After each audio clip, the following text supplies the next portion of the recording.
Hey guys, I'm Ketsia and welcome to my channel, Ketsi's Reads, where I mostly do book-related content. I also do the occasional unboxing video, I do movie reviews, and much more. So if you like this video, don't forget to give it a big thumbs up, subscribe, and hit that notification bell. Okay, let's get on with the video. Okay, so welcome to my secondhand book haul. I'm so excited because this is the first video I do about secondhand books. So yeah, what I'm going to do is I'm going to show you the covers of the books or novels, and on the back I'll read the summary. Okay, so the first novel we have here is What Janine Found by Caroline B. Cooney. This was released in the year 2000 and it's a YA thriller. Okay, this is the cover. It says, Jenny Johnston's two families appear to have made peace. Life seems almost normal. Jenny has even decided to speak to her former boyfriend, Reeve, again. But then Jenny's Connecticut father suffers a stroke and the tragedy leaves her mother reeling. Jenny must step in to manage family finances and to support her mother emotionally. While handling her father's business matters, Jenny discovers the one undeniable fact that could destroy both of her beloved families, and she alone must decide what to do. So apparently the character is going to uncover mystery, a family secret, and yeah, it's a pretty short read, so I'm excited to know what that secret is. Next we've got Teen Angst by Ned Vicini. This was published in the year 2000 and it's an autobiography. And I really liked the cover. It seems pretty cool and different. It says, Ned Vicini writes about the weird, funny, and sometimes mortifying moments that made up his teen years, with irony and honesty. Teen Angst, invites you into his world of school parents, cool and almost cool, street people, rock bands, friends, fame, camp, sex, sort of, Cancun, almost, prom, beer, Nintendo, and more. So while it looks like it was mainly written for like a young adult, teen boy public, I still found it really interesting, so that's why I picked this up. Okay, let's get on with the other one. Okay, this is West Side Story, and this is the novelization of the very famous Broadway musical. It was released in the year 1961, and I believe it's and it's fiction. It says, Maria was young and innocent and had never known love until Tony, and he, who had been desperately seeking something beyond the savagery of the streets, discovered it with her. But Maria's brother Bernardo was leader of the Sharks, and Tony had once led the rival Jets. Now both gangs were claiming the same turf, and with pressures reaching the point of explosion, there was no way to stop a rumble. Tony promised Maria that he would stay out of it. Would he be able to keep his word, or would their newfound love be destroyed by sudden death? So yeah, if you've read the play, if you've seen it, you know what this is about. But it's basically about two gangs. One gang is like the Polacks, I think they call it. They're Polacks, and then the other is from Puerto Rico, which is why I was interested, because I'm Puerto Rican, and I think this is like the first novel I read that has like Puerto Rican like characters that isn't a book written by a Puerto Rican. So yeah, and it's pretty short too, and I liked the cover. This is pretty old, like really old. The pages are yellow. Okay, we've got the abridged version of The Count of Monte Cristo by Alexandre Dumas. I don't know if I said West Side Story, but was written by Irving Schulman. I'm sorry, I don't know if I said it. Yeah, but Alexandre Dumas, and this was released in the year 1844, and it's a classic. This is the slim version, as I said, the the abridged version, because the original one is a very, it's very thick.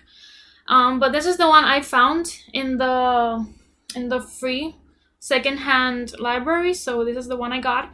It says, set against the turbulent years of the Napoleonic era, Alexandre Dumas's thrilling adventure story is one of the most widely read romantic novels of all time. In it, the dashing young hero Edmond Dantes, I think it's pronounced like that, is betrayed by his enemies and thrown into a secret dungeon in the Chateau de... I don't know, I don't speak French. Doomed to spend his life in a dank prison cell. The story of his long, intolerable years in captivity, his miraculous escape, and his carefully wrought revenge creates a dramatic tale of mystery and intrigue and paints a vision of France, a dazzling, doing, exuberant France that has become immortal. Translated and abridged by Lowell Bear.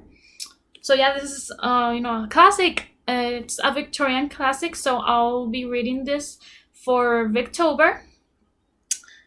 And yeah, I'm excited. I've heard a lot of good reviews from this book, so let's hope I like it.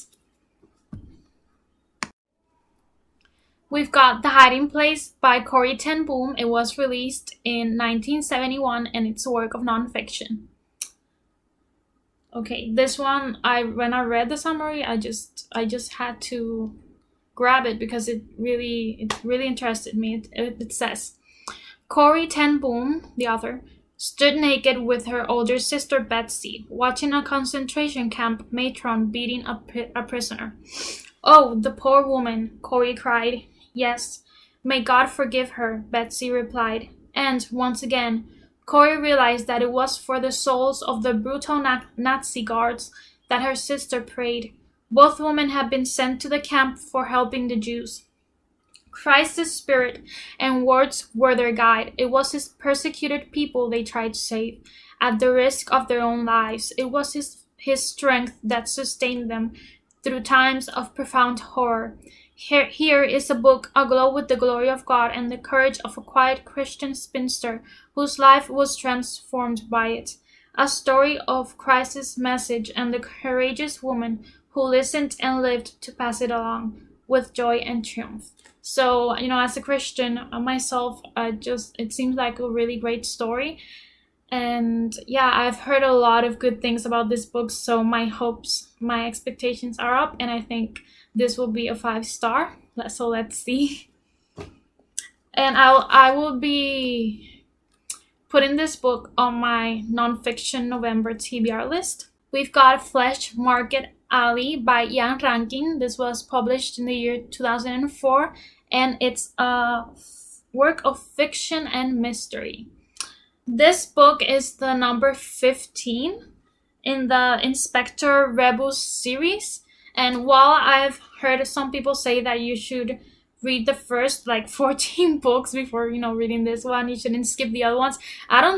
First of all, I don't think I'm going to be able to get the other 14 books, since this was just randomly on the library that's not really a library, it's like a sidewalk library, free for all.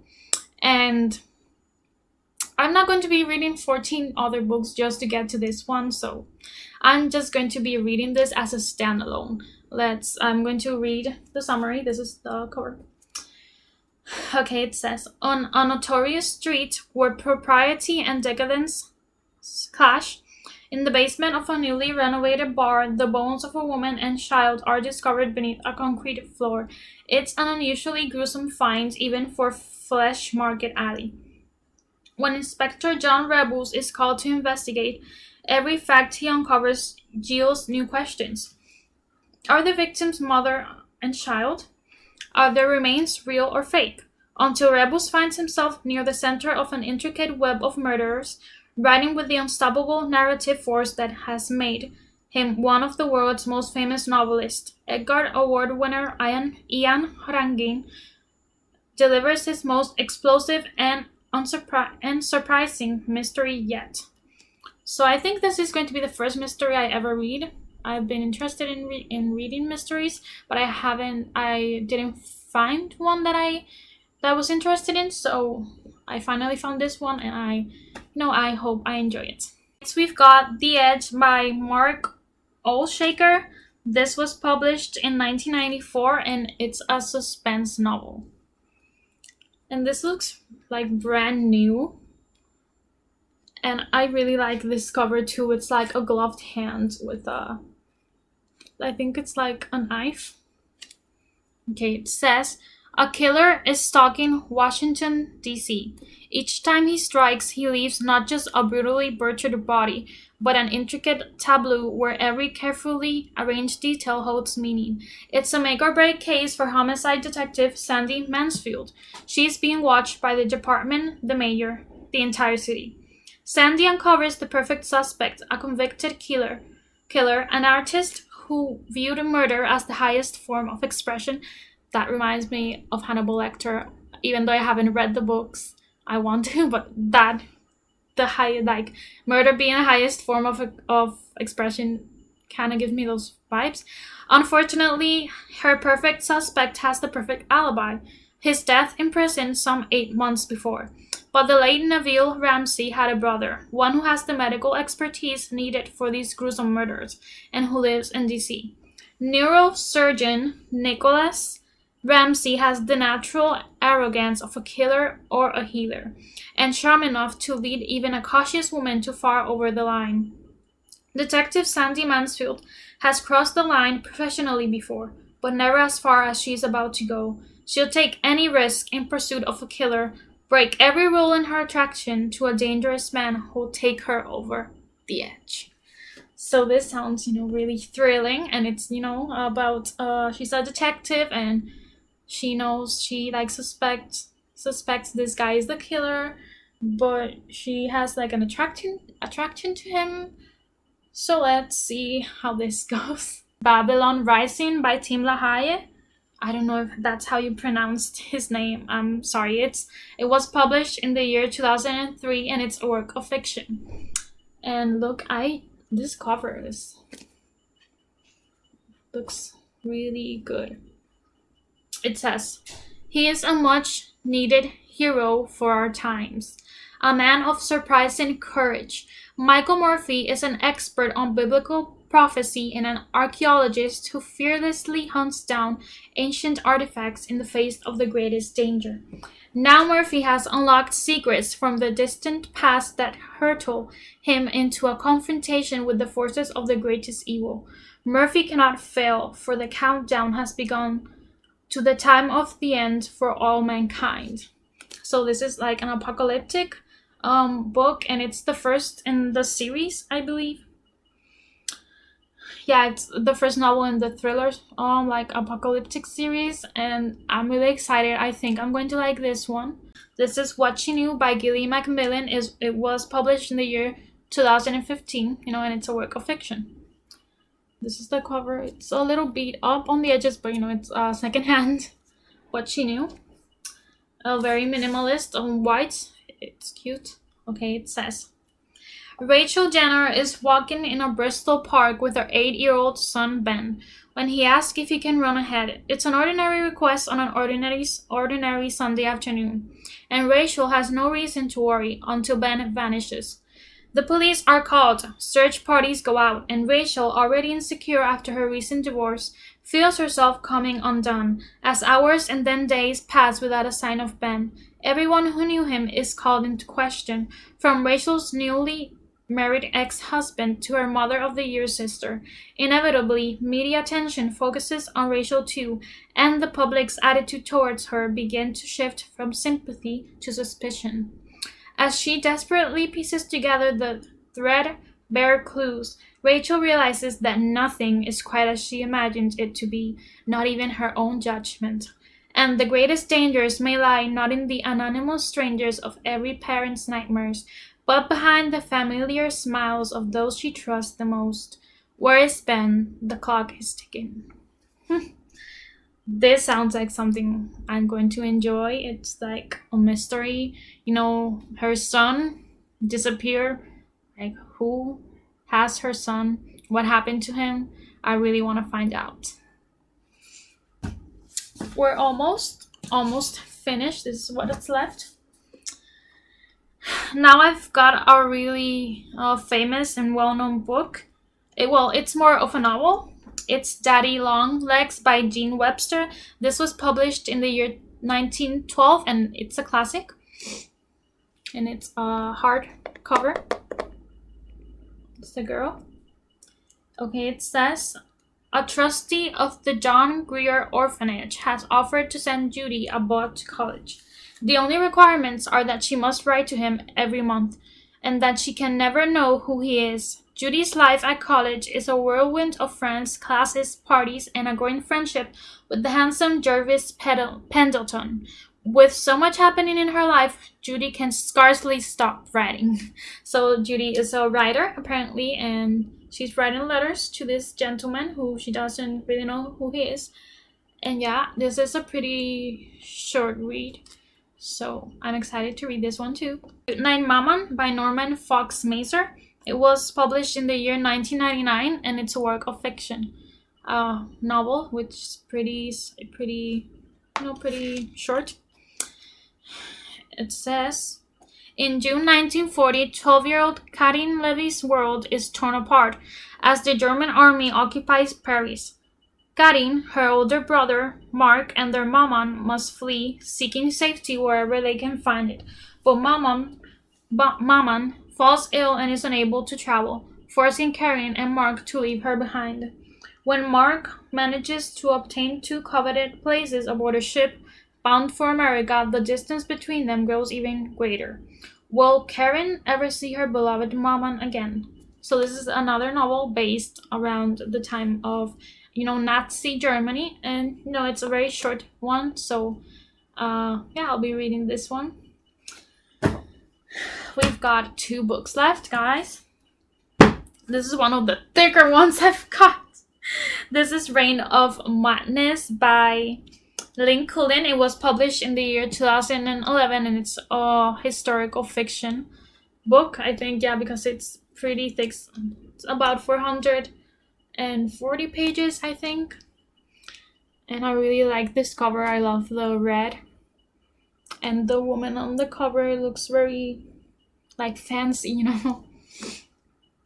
Okay, it says, Juana of Castile, third child of the Spanish monarchs Isabel and Fernando, grows up with no hope of inheriting her parents' crowns, but as a princess. She knows her duty, to further her family's ambitions through marriage. When she weds the Duke of Burgundy, a young man so beautiful that he is known as Philippe the Handsome, she dares to hope that she might have both love and crown. He is caring, charming, and attracted to her, a seemingly perfect husband.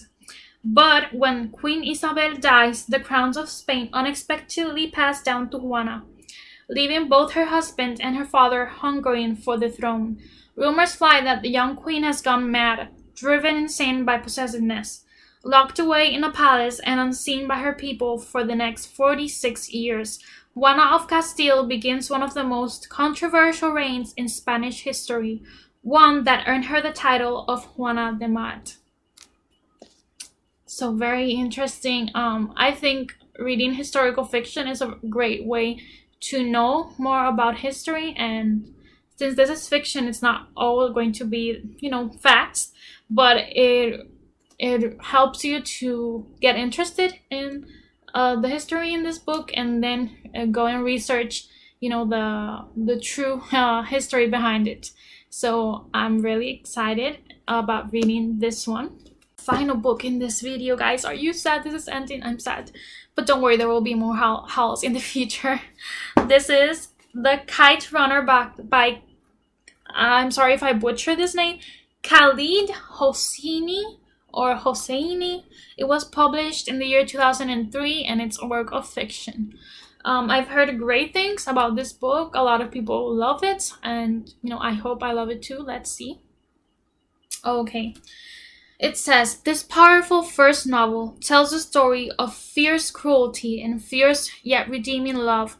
Both transform the life of Amir, Khalid Hosseini's privileged young narrator, who comes of age during the last peaceful days of the monarchy, just before his country's revolution and its invasion by Russian forces. But political events, even as dramatic as the ones that are presented in The Kite Runner, are only a part of this story. In The Kite Runner, Khalid Hosseini gives us a vivid and engaging story that reminds us how long his people have been struggling to triumph over the forces of violence, forces that continue to threaten them even today. Okay, so I picked this up mainly. I liked the cover, and also one of the authors that I really like, which is Isabel Allende, wrote here, and I'll read to you what she wrote. This is one of those unforgettable stories that stays with you for years. All the great themes of literature and of life are the fabric of this extraordinary novel: love, honor, guilt, fear, and redemption. So she wrote that, and I have really high expectations for this one because a lot of people have said it's one of their favorite books. So let's see if I enjoy this as much as other people do. Okay, guys, so those were 13 secondhand books that I got from the free library, and I'm really excited to be reading them. Some I'll be putting them in my Victober TBR list. Others I'll put in my nonfiction TBR, but I still got a lot more books to find to put in those TBRs. And yeah, I'm just glad I got all these books for free, guys. I'm a cheapskate like that. I love free things. And if you've read some of these books and you like them, I want to know your opinion. You can put them down in the comments. And thanks for watching my video. Until the next one. Bye, guys.